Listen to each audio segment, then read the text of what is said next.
Курт Кобейн – выдающийся американский музыкант, являлся лидером и вокалистом группы Nirvana. Он родился 20 февраля 1967 года в Абердине, штат Вашингтон.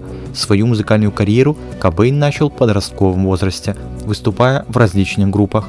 В 1987 году он основал Nirvana совместно с Кристом Новоселичем и Дэйвом Гролем. Nirvana завоевала мировую известность благодаря своим альбомам Nevermind 1991 года и In Utero 1993 год, которые оказали значительное влияние на развитие альтернативного рока. Кобейн был известен своим харизматичным образом и андерграундным стилем жизни. Его трагическая гибель 5 апреля 1994 года оставила глубокий след в музыкальной индустрии и сердцах поклонников по всему миру. Курт Кобейн оставил неизгладимый след в истории музыки, став одним из самых влиятельных и значимых музыкантов своего времени. Американская художница, музыкант и модель Фрэнсис Бин Кобейн уже попала в заголовки газет, как только родилась, из-за популярности ее родителей, певицы Кортни Лав и фронтмена Nirvana Курта Кобейна. Фрэнсис родилась 18 августа 1992 года в госпитале Сидерс-Синай в Лос-Анджелесе. Еще до ее появления на свет беременность Кортни Лав активно обсуждалась. Ходили слухи, что, находясь в положении, знаменитость употребляла героин. В конце концов, служба опеки начала расследование в отношении супругов. Когда Фрэнсис было 2 недели, ее на время забрали из семьи, но затем вернули, не обнаружив, что жизни девочки что-то угрожает. С тех пор у нее была очень бурная жизнь, с многочисленными взлетами и падениями. 1 апреля 1994 года Фрэнсис Кобейн навестила своего отца в реабилитационном центре в Калифорнии. Это была их последняя встреча. Неделю спустя Кобейн был найден мертвым в собственном доме. В дальнейшем девочку воспитывала ее мать, а также тети и бабушки по отцовской линии. В 2003 году, после того, как у Кортни Лав случилась передозировка наркотиками, ее лишили опеки над дочерью. Фрэнсис воспитывала бабушка. В 2005 году актриса восстановила опеку над ребенком. Единственная наследница Курта Кобейна ведет довольно закрытый образ жизни, поэтому свободно и много найти информации о ней не получится. Но я постарался найти все, что смог, о том, как живет единственная наследница знаменитого Курта Кобейна, а также какое унаследовала состояние от отца.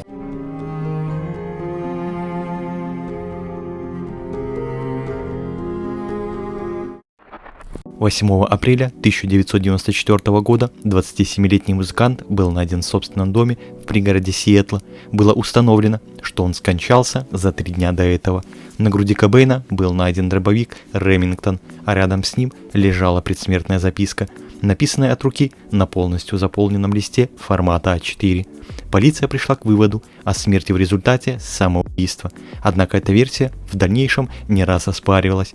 Несколько экспертов утверждали, что музыкант был на самом деле убит. Обычно такие подозрения возникали из-за того, что после вскрытия в организме Кобейна была обнаружена высокая концентрация наркотиков. Это становится поводом считать, что музыкант не был в том состоянии, чтобы самостоятельно убить себя. Подозреваемый при этом нередко называют жену Кобейна Кортни Лав, с которой он находился на грани развода. В 2026 году независимые криминалисты Брайан Бернетт и Мишель Уилкинс пересмотрели данные вскрытия тела Курта Кобейна и вещественные доказательства с места его гибели. Они утверждают, что солист музыкальной группы Nirvana не покончил с собой, а был убит. Полученные данные свидетельствуют о том, что это убийство и что смерть Кобейна не была быстрой. Криминалисты указали на некоторые факты в пользу версии убийства музыканта. Подозрения вызвали данные о некрозе внутренних органов, положение тела и расположение вещественных доказательств на месте гибели. Некроз тканей мозга и печени происходит от передозировки, а не от смерти в результате выстрела, заявили эксперты. Как они отметили, господин Кобейн не смог бы застрелиться в состоянии комы после передозировки. По их словам, все выглядит так, будто кто-то ставил кино и хотел убедить всех в том, что это самоубийство. Чек от дробовика лежит у него в кармане, чек от патронов тоже в кармане, патроны разложены рядом у ног. По мнению экспертов, 5 апреля 1994 года на Курта Кобейна напал один человек или более. Они ввели ему высокую дозу героина, чтобы подавить его сопротивление. Потом один из них выстрелил ему в голову из дробовика, вложив оружие в руки музыканта, и написал фальшивую предсмертную записку. В бюро судебно-медицинской экспертизы Сиэтла, которое занималось делом Кобейна, заявили, что готовы пересмотреть свои выводы, если появится что-то новое. Однако, в данном случае, по их мнению, ничего не противоречит изначальным выводам о самоубийстве. Дочь Курта Кобейна и Кортни Лав выросла творческой девушкой. Она пишет картины и сочиняет песни. Своим творчеством Фрэнсис часто делится с подписчиками в соцсетях. Одну из своих песен «Angel» она посвятила покойному отцу.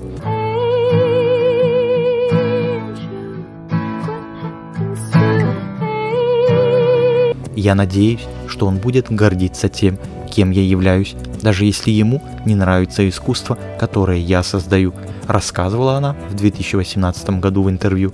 Фрэнсис была замужем дважды.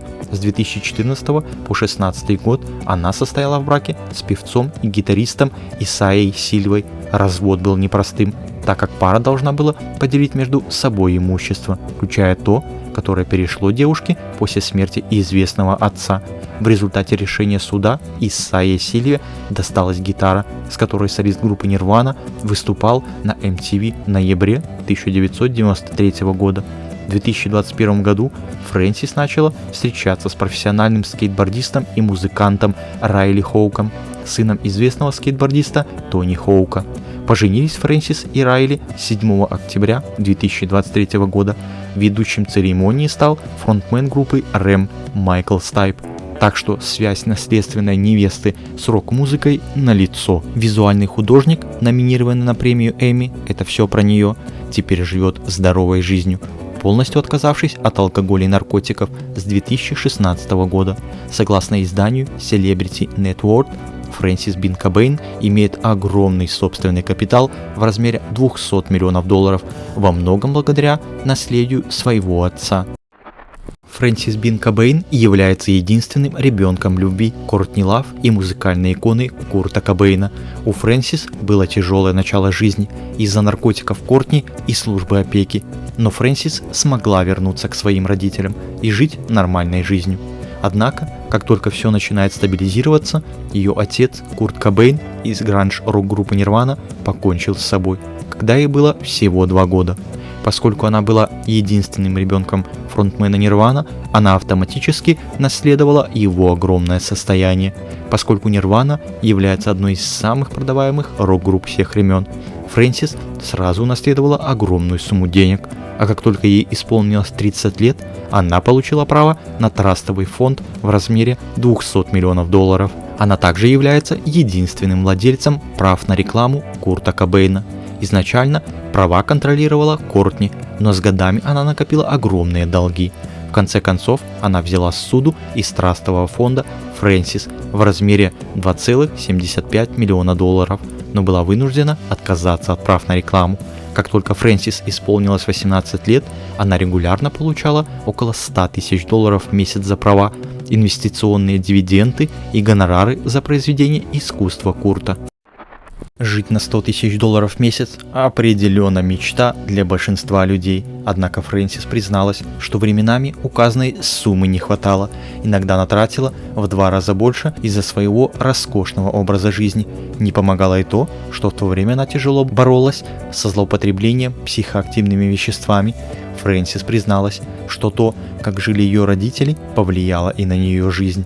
Она также рассказала, что чувствовала себя виноватой, унаследовав столько денег.